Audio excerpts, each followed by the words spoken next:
ஆண்டவர் இயேசுவின் நாமத்தில் உங்களை வாழ்த்துகிறேன். ரோமர் 15ஆம் அதிகாரம் 13ஆம் வசனம். நம்பிக்கையின் தேவன் விசுவாசத்தினால் உண்டாகும் எல்லாவித சந்தோஷத்தினாலும் சமாதானத்தினாலும் உங்களை நிரப்புவாராக. கர்த்தருக்கு ஸ்தோத்திரம் உண்டாகட்டும். விசுவாசத்தினால் உண்டாகும் சந்தோஷம் எப்பொழுதும் நமது விசுவாசத்தை சார்ந்திருக்கிறது.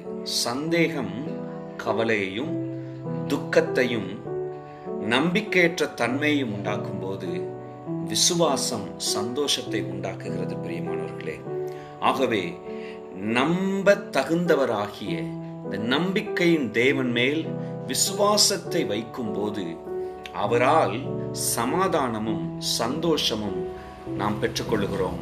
அப்படிப்பட்ட சமாதானத்தினாலும் சந்தோஷத்தினாலும் கர்த்தர் உங்களை நிறைப்பாராக. கர்த்தர் தாமே உங்களை ஆசீர்வதிக்கட்டும்.